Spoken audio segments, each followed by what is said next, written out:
Selamat pagi anak-anak sekalian, apa kabar kalian hari ini? Semoga kalian semua dalam keadaan sehat ya nak.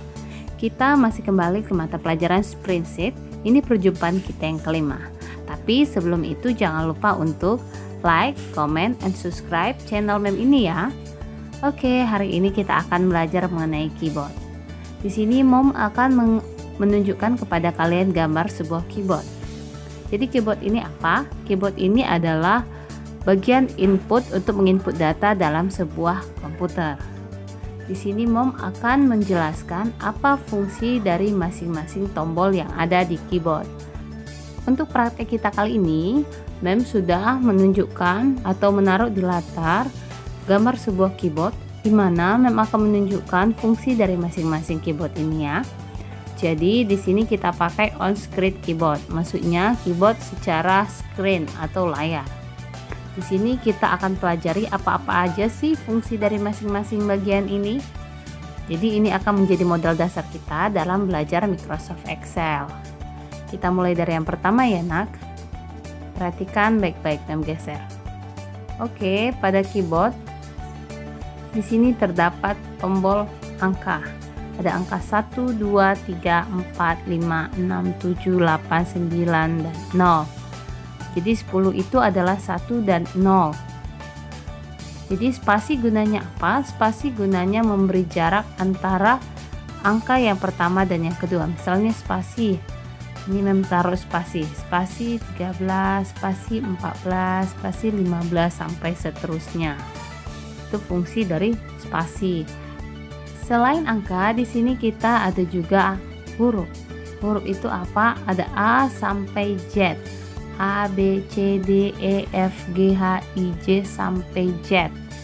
Jadi biasanya keyboard itu berurut dari QWERTY ya. Maksudnya QWERTY itu apa? Karena di situ ada huruf Q, W, E, R, T, dan Y.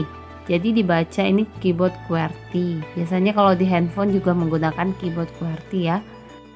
Salah satu tombol yang sering digunakan adalah ALT. ALT itu apa? ALT digunakan untuk menampilkan alternatif tombol yang tidak dikombinasikan dengan tombol yang lainnya. Jadi kalau ada fungsi misalnya ALT F5. Yang pertama ada backspace. Backspace ini biasanya digunakan untuk menghapus karakter yang berada di sebelah kiri. Ini backspace. Misalnya kalau tekan backspace lalu hilang.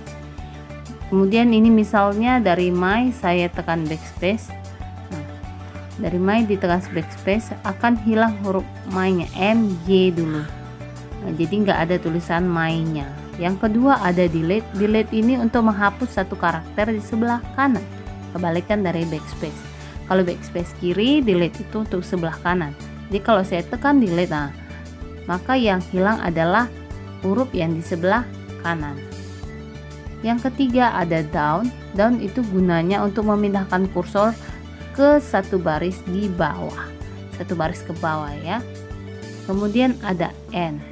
Guna N itu untuk menampilkan bagian atas jendela aktif, memindahkan posisi kursor ke bagian akhir, langsung ke akhir ya. Kemudian ada Enter.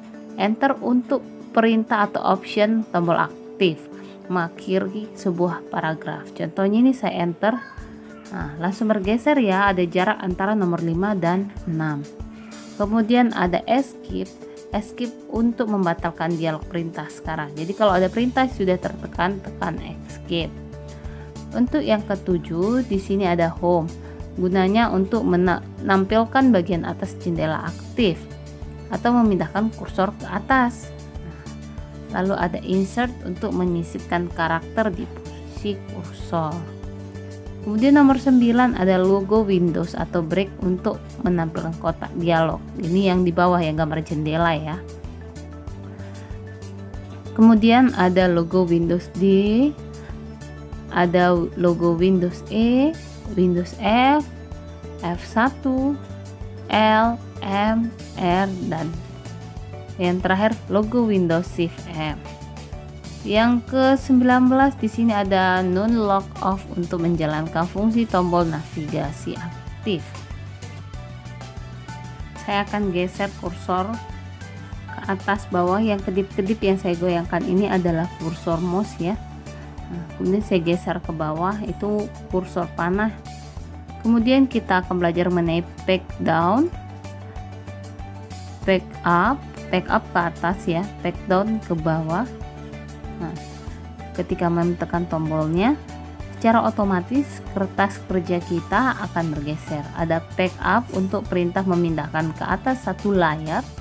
Back up itu langsung ke satu layar.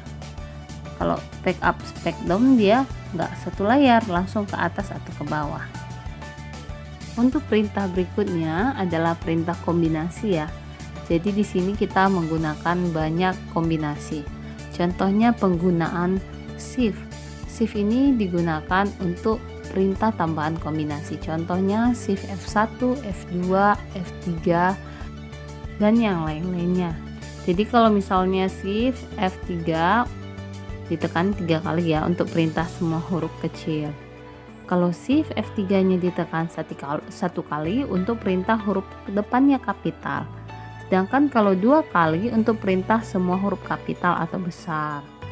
Sedangkan shift dan tab ini gunanya adalah untuk bergerak mundur sesuai dengan pilihan kita sebelumnya. Ini tab saya tekan ya. Oke, itu tadi beberapa fungsi dasar dari bagian keyboard ya. Jadi, tugas kalian hari ini adalah untuk mencatat fungsi-fungsi yang sudah Mem jelaskan yang tadi ya, Nak. Oke, pembelajaran kita hari ini sampai di sini. Jangan lupa dikirim tugasnya sama Mom. Sampai jumpa.